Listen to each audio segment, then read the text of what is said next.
जय माता दी। देखिए भक्तों, नवरात्र का समय चल रहा है।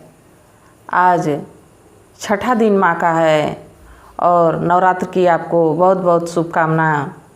माता रानी करे आप जहाँ रहें वहाँ स्वस्थ रहे, अच्छे रहें और आपके धन संपत्ति में जो है विकास हो।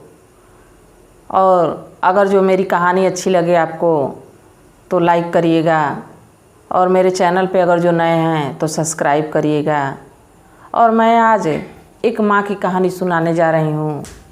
माँ की महिमा का तो कोई मोल ही नहीं है।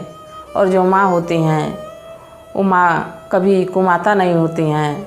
पुत्र भले कुपूत हो जाए पर माँ कभी कुमाता नहीं होती। देखिए, एक औरत थी और उनके पति बड़े खुशहाल उन लोग का जीवन चल रहा था। कपड़ा, वो जात के दर्जी थे लोग, कपड़ा सिलते, उन लोग का सिलाई का काम चलता था, कपड़ा उपड़ा सिलते। बाकी उनके पास एक ही कमी थी, उनके पास कोई संतान नहीं थी। और पति पत्नी दोनों माँ के प्रिय भक्त थे, माँ के लिए भजन भाव करते और जो रूखा सूखा बनाते पहले माँ को भोग लगाते फिर खाते। माँ में बहुत श्रद्धा थी उनकी। बाकी एक कमी उनके जीवन में थी कि उनकी संतान नहीं थी।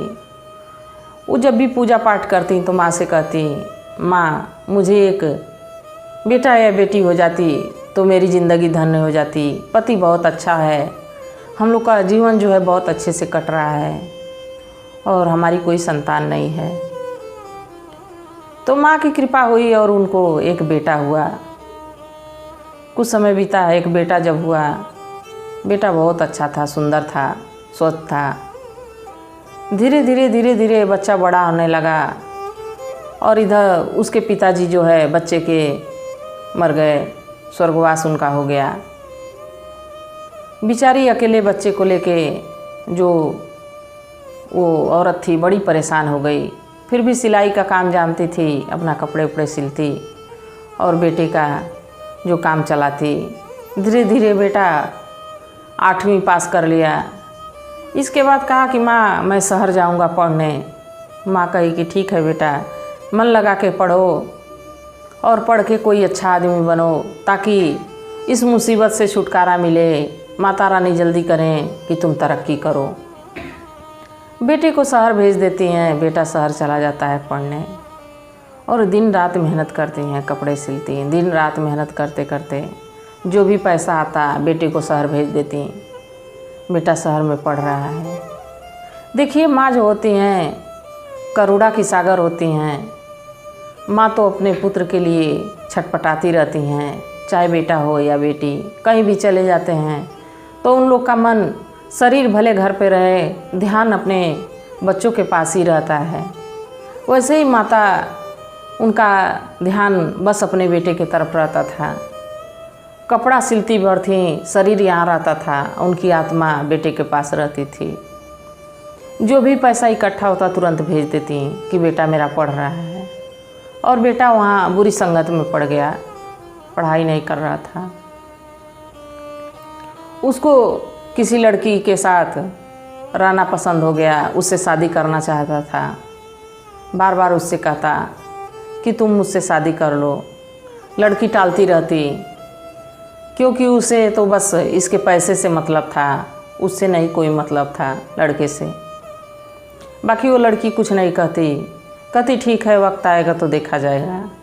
और इधर माँ बेचारी आंखें फोड़ फोड़ के दिन रात मेहनत करके पैसा इकट्ठा करती और बच्चे को भेज देती और लड़का वहाँ पैसा बर्बाद करने में लगा था। देखिए, माँ की ऐसी कृपा हुई कि लड़का इतना बिगड़ते गया। इधर माँ जो है सोचती कि मेरा बेटा वहाँ पढ़ के डॉक्टर इंजीनियर कुछ बनेगा। बाकी माँ भी थोड़ी कठोर हो गई वहाँ पे और ये बेचारी तो मजबूर थी ही। माँ की आराधना पूजा करती, फिर भी बेटे पे कोई असर नहीं हुआ। माँ पता नहीं क्यों रूठ गई थी। या तो उनका मन ज़्यादा अपने बेटे की तरफ लग गया था या माता रानी जाने कि क्या हुआ। बाकी बेचारी पैसा इकट्ठा कर कर के भेजती गई। धीरे धीरे उसका बुढ़ापा आने लगा। जिसको चिंता रहती है उसको ही पता चलता है कि उसकी शरीर कितना काम करती है। अब उसको थकान होने लगी धीरे धीरे। उधर जो है लड़का लड़की को परेशान करता था कि तुम मुझसे शादी कर लो। एक दिन लड़की कही कि मैं तुमसे शादी कर लूँगी, पर अगर जो तुम अपनी माँ का कलेजा मुझे ला के दे दो तो मैं तुमसे शादी कर लूँगी। लड़का एक बार सोचा कि माँ को कैसे मारूँगा। मारने की बात तो माँ को सोच लिया, एक बार ये नहीं सोचा कि माँ को नहीं मारूँगा, मारने की सोच लिया। बाकी ये सोचा कि माँ को कैसे मारूँगा, और सोच के कहा कि ठीक है मैं जा रहा हूँ और आ रहा हूँ, ऐसा कह के चला गया। जब लड़का घर गया तो माँ देख के बड़ी खुश हुई। कही अरे मेरे लाल, तुम इतने दिनों के बाद आए, कितने दुबले हो गए हो। देखिए माँ बच्चों को दूर करती हैं, अगर जो बच्चा दिख जाए तो बस उसके शरीर के तरफ ही देखती हैं, ये नहीं देखती कि उसके पॉकेट में पैसा है या नहीं है। बस ये देखती हैं कि बच्चा जो है दुबला हो गया, खाता पीता नहीं है, सही से नहीं रहता है। माँ उसको देख के कहीं अरे लाल तुम बड़े दुबले हो गए हो, तुम खाते पीते ठीक से नहीं हो, बस पढ़ाई पढ़ाई करते हो, तुम घर आ जाओ बेटा। तो लड़का कहता है हाँ माँ जल्दी मैं चला आऊँगा। अब बेटे के मन में तो छल कपट चल रहा होता है। बेटा सोचता है कब माँ सोए कि मैं उसका कलेजा निकालूं और लेके जाऊं। माँ खूब अच्छे से भोजन बनाती है, बड़े भाव से भोजन बनाती है और माँ को परोसती है, माँ को भोग लगाती है। इसके बाद अपने बेटे को खिलाती है और ख़ुद खाती है, और माँ बेटे दोनों सो जाते हैं। माँ तो कपड़े सिल के काम धाम करके थकी रहती है, माँ की नींद लग जाती है। पर बेटे को नींद नहीं लग रही थी कि माँ का मुझे कलेजा निकालना है। बेटे को नींद नहीं लग रही थी। जैसे माँ की आंख लगी, बेटा छुरी उठाया और माँ का कलेजा फाड़ दिया, और फाड़ के उसमें से जो है कि उनका फेफड़ा निकाल के और लेके चल दिया। जो माँ का दिल है वो निकाल के लेके चल दिया, और लेके जा रहा था। कुछ दूर गया तब तक उसको ठोकर लगी और लड़का गिर गया। देखिए अब वहाँ माँ की कृपा ऐसी हुई कि माँ तो मर गई थी, पर वो दिल जो था वो जिंदा था। जब उसके हाथ से वो दिल छूट के गिर गया, लड़का भी गिर गया, तो उस दिल से आवाज़ आती है अरे बेटा तुझे चोट तो नहीं लगी, मेरे लाल कैसे गिर गए, उठ जाओ। लड़का इधर उधर देखता है, सोचता है कि माँ तो मेरी मर गई और आवाज़ कहाँ से आ रही है।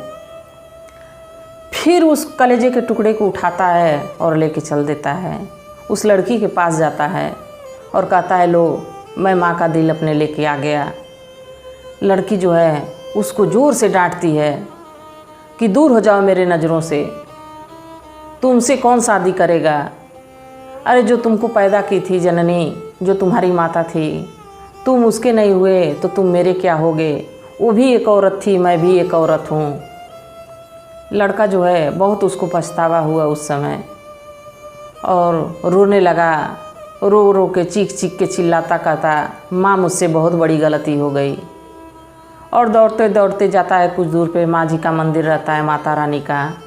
वहाँ सिर पटक पटक के अपना रोने लगता है, माँ मुझसे बहुत बड़ी गलती हो गई, तुमने मुझे इतना दुलार से पाला, मुझे इतनी पढ़ाई लिखाई दी, और मैं क्या तुम्हारे साथ कर दिया, तुम्हें ही मार डाला माँ।